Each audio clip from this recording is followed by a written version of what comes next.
Bienvenidos a esta nueva presentación donde abordaremos la enseñanza de la medida y las magnitudes en el nivel inicial. Sabemos que los niños poseen variados conocimientos vinculados con la medida, construidos en interacción con los adultos que con frecuencia resuelven problemas de medida en su vida diaria. Los niños también participan de escenas en las que observan cómo los adultos utilizan instrumentos específicos para medir, como centímetros de costura o del carpintero, balanzas, estimaciones a través de pasos o brazos, calendarios, etc.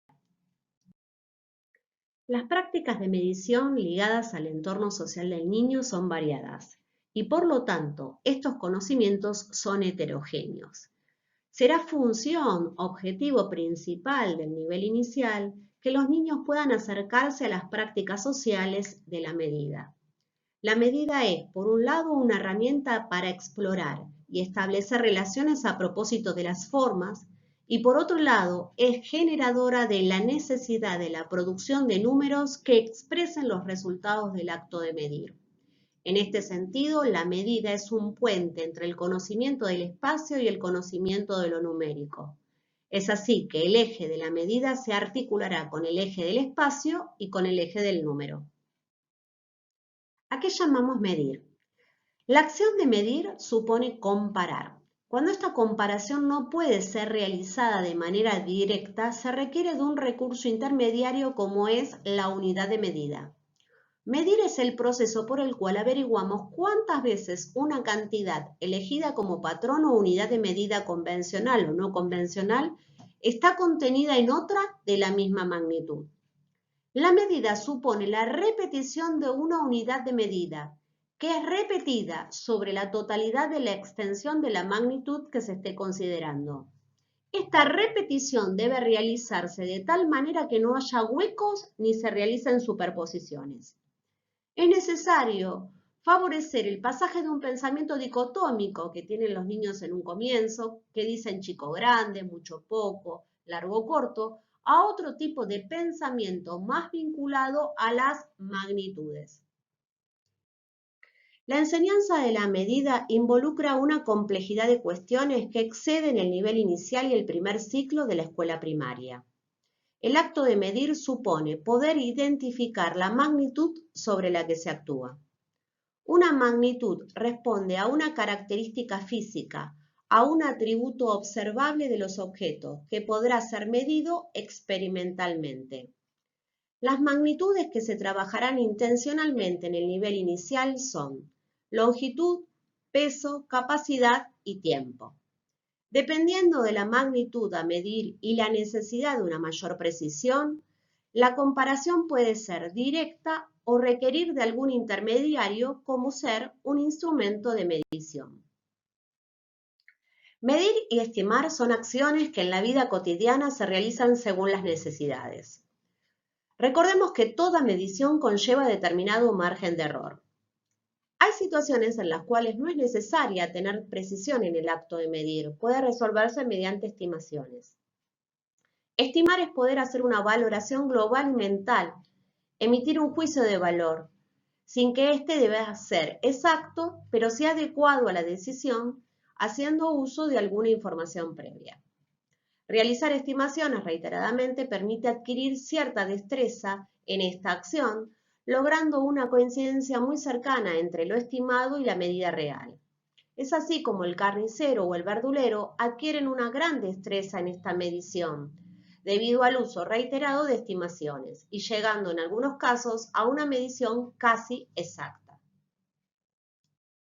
La construcción de los conocimientos relacionados con la medida implican un largo proceso por parte del niño. Las experiencias realizadas en el nivel inicial en torno a la medida serán de vital importancia para el logro de conceptualizaciones en los niveles posteriores de escolarización. Los trabajos de Piaget son una gran contribución para comprender el proceso de desarrollo de estas nociones de la medida en el niño. Estos estudios consideran que los principios de conservación y transitividad están ligados a esta noción. Veamos qué es la conservación. Implica la invarianza de ciertos aspectos de una situación. es decir, comprender que en una situación hay aspectos que permanecen estables mientras otros pueden variar. Es poder comprender que la distancia de un lugar a otro, como de Buenos Aires a Mar del Plata, es la misma, aunque la recorramos en auto, en micro, en bicicleta. Lo que será diferente son los tiempos que tardaremos en realizar ese viaje. ¿Qué es la transitividad?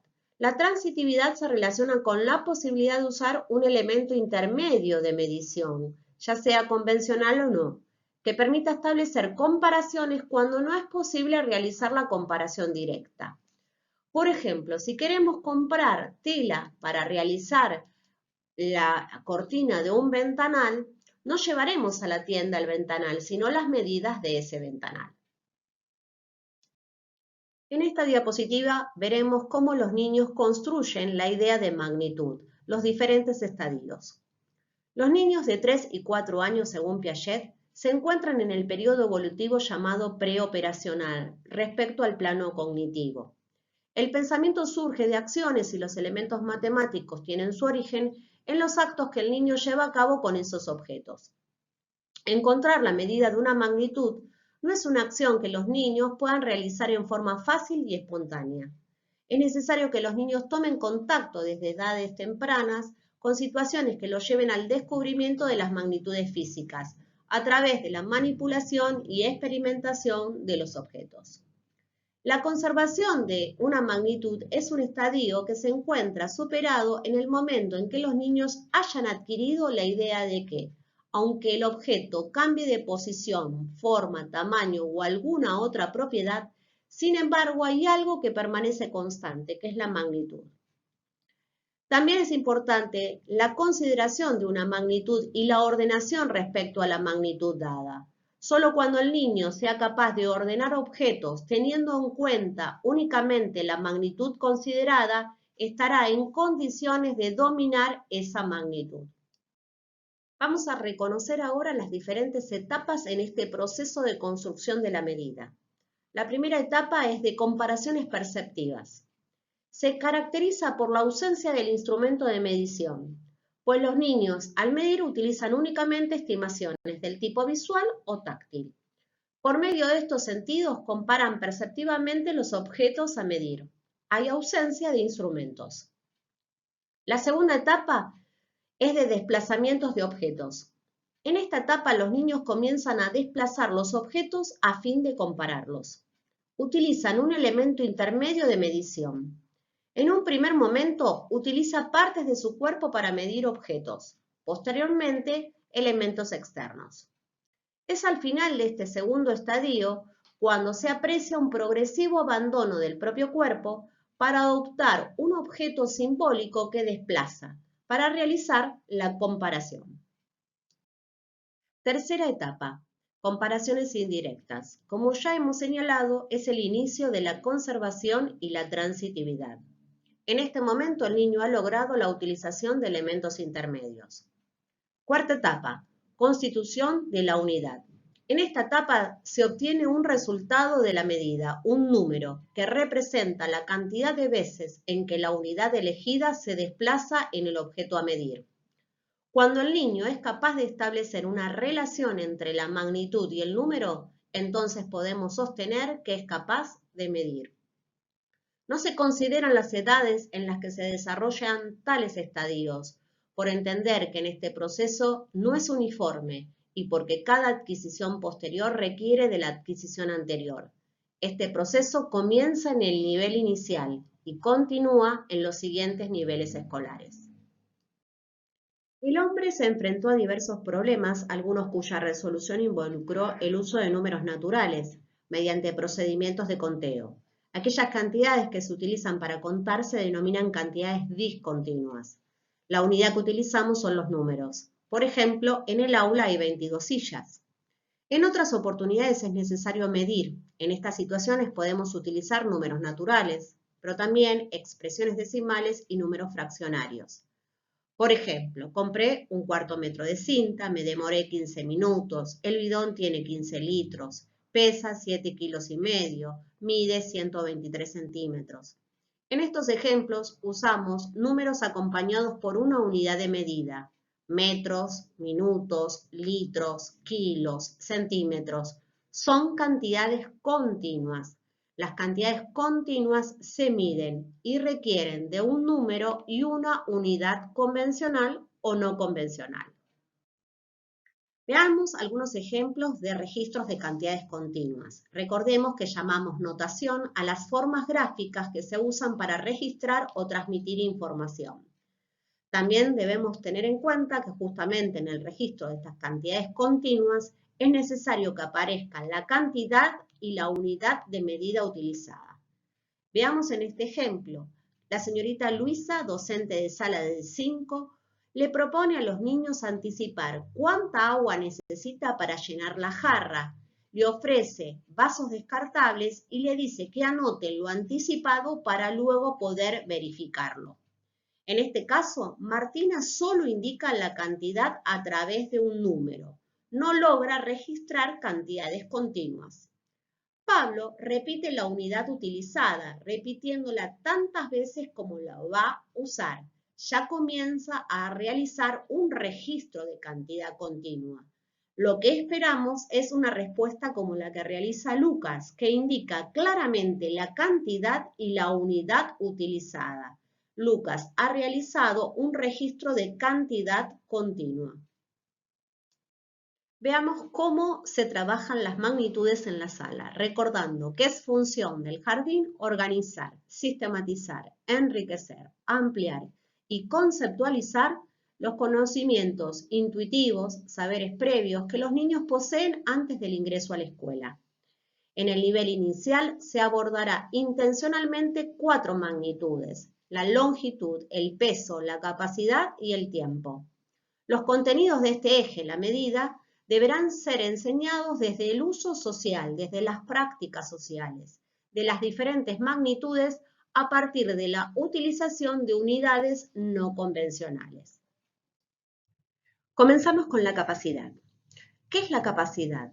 Es la propiedad que tienen algunos cuerpos de contener un líquido o sólido continuo. Nos referimos al espacio vacío con posibilidad de ser ocupado o llenado.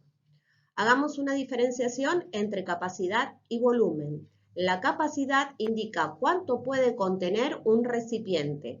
El volumen indica cuánto espacio ocupa ese objeto o cuerpo.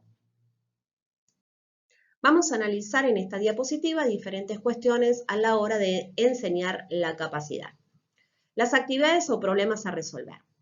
Anticipar y luego verificar capacidades de recipientes, comparar recipientes según posean mayor, menor o igual capacidad, comparar recipientes de formas iguales y diferentes con capacidades iguales y diferentes, ordenar recipientes de formas iguales y diferentes, estimar capacidades de distintos recipientes, observar distintos tipos de vasos graduados, encontrar semejanzas y diferencias, construir vasos graduados.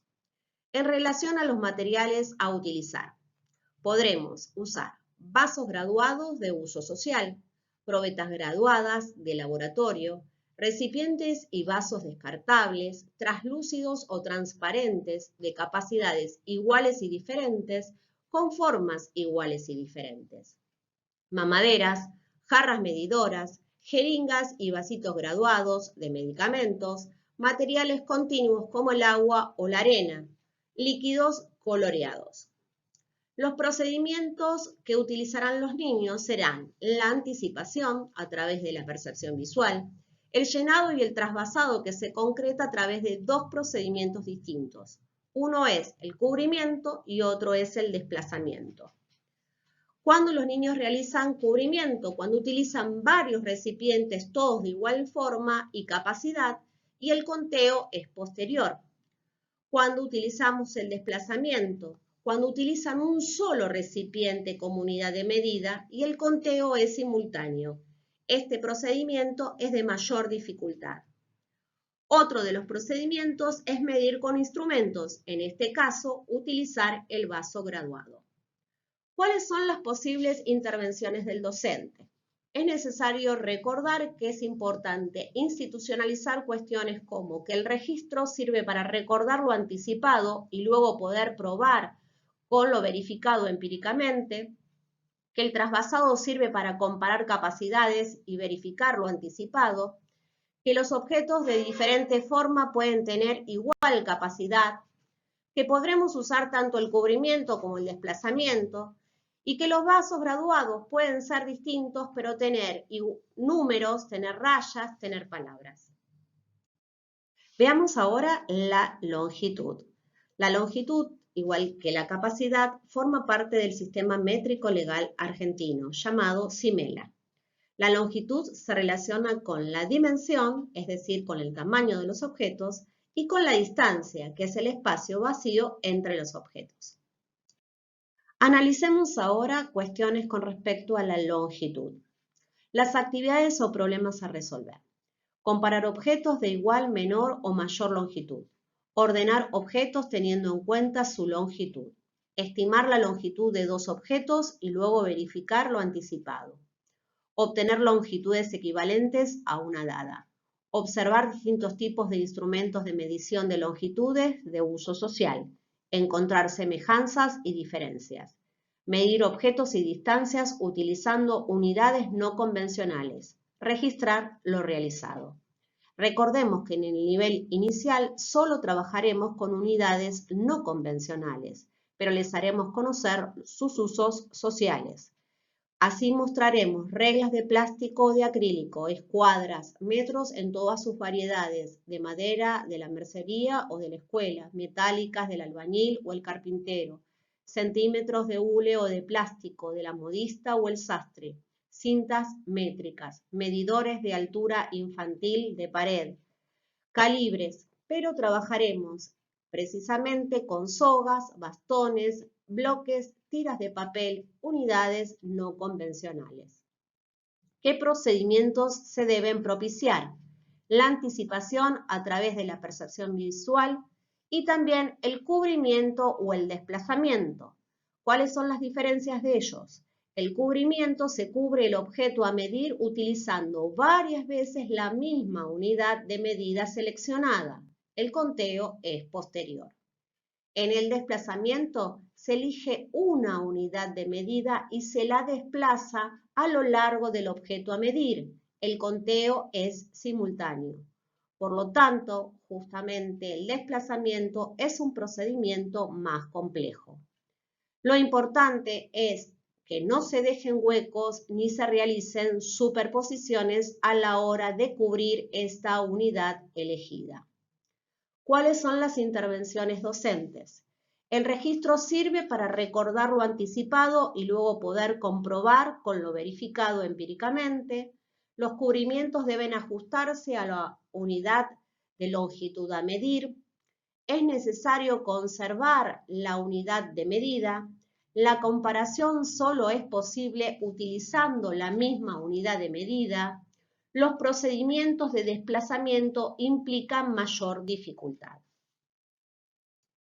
Comencemos ahora con la magnitud peso. Habitualmente usamos el término de peso en situaciones donde deberíamos decir masa. El peso es la fuerza con que la Tierra atrae a los objetos. La masa es la cantidad de materia. Dos objetos de igual masa en lugares de igual gravedad pesan igual. En lugares de gravedad diferente, como en la Tierra y la Luna, dos objetos o cuerpos pesan distinto.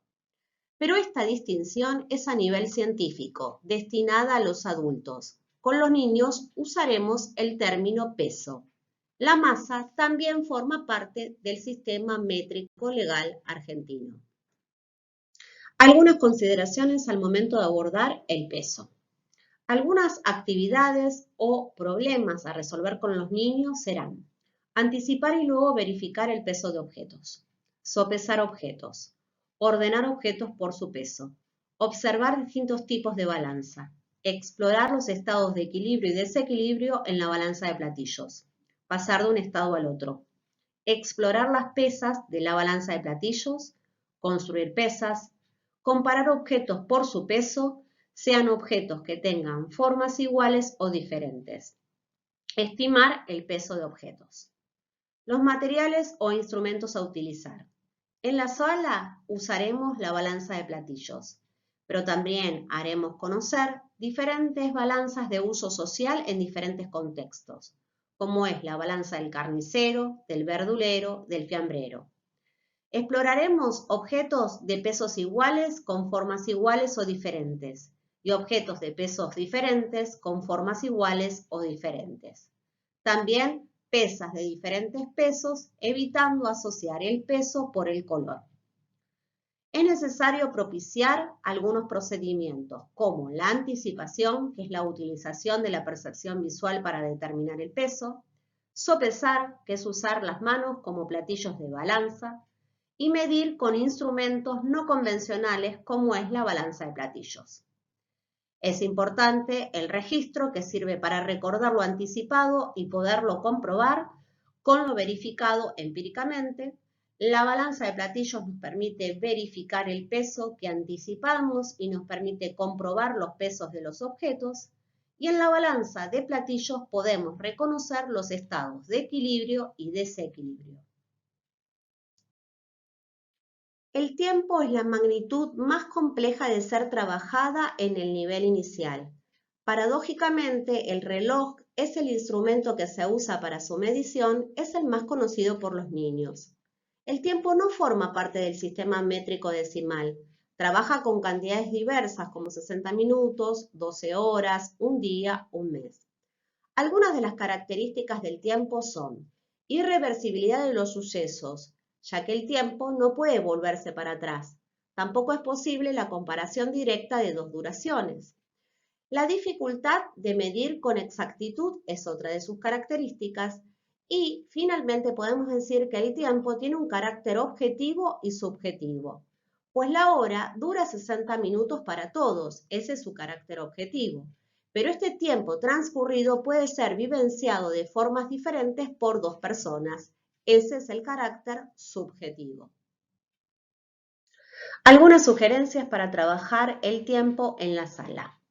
Las actividades o problemas que podremos resolver son: comparar duraciones de canciones, sucesos o acciones que se realizan en juegos o actividades. Ordenar canciones, sucesos o acciones teniendo en cuenta sus duraciones. Estimar la duración de canciones, sucesos o acciones. Observar y explorar diferentes relojes convencionales de uso social, reconocer sus semejanzas y diferencias. Ubicar fechas importantes en el calendario. Reconocer la estructura del calendario. Determinar el tiempo transcurrido entre dos fechas. Armar pequeñas líneas de tiempo con eventos importantes. ¿Cuáles serán los materiales y los instrumentos a utilizar? Trabajaremos con relojes de arena, solares o de agua en la sala.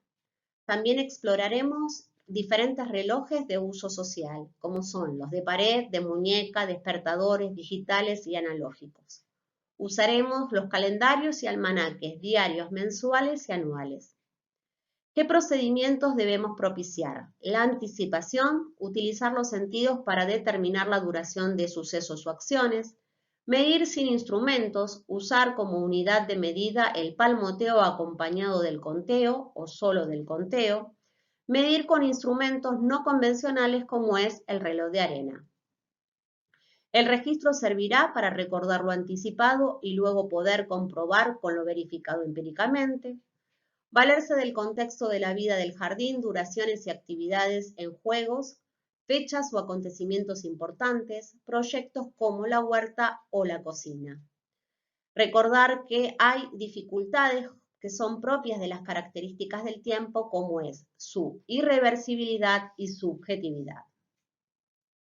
Sabemos que la observación se constituye en el principal instrumento para recoger información sobre los procesos de construcción de los saberes en los niños. Algunas preguntas, algunos indicadores de evaluación que podemos tener en cuenta a la hora de evaluar estos conocimientos en los niños son: ¿usa partes de su cuerpo como instrumento de medida? ¿Hace uso de instrumentos no convencionales para resolver situaciones de medición? ¿Es capaz de reconocer los instrumentos que se utilizan para medir el tiempo, la longitud, la capacidad, el peso? ¿Puede realizar comparaciones que apunten a la medida seleccionada?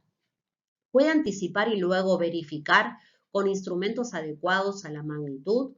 ¿Usa procedimientos de resolución conveniente? ¿Es capaz de realizar registros de cantidades continuas en las cuales indique la cantidad y la unidad utilizada? González y Weinstein nos dicen, un trabajo intencional de la medida en la sala supone un docente que conozca los contenidos a enseñar, plantee situaciones en las que medir sea una herramienta útil para solucionar problemas, considere el medio como fuente de situaciones problemáticas, utilice materiales variados y adecuados, favorezca el descubrimiento, permita la exploración, valore el error como paso necesario en esta construcción, estimule la reflexión y fomente discusiones en grupo. Hemos llegado así al final de esta presentación, espero que les haya sido de utilidad y los invito a seguir reflexionando juntos en torno a la enseñanza y al aprendizaje de los contenidos matemáticos. Los espero.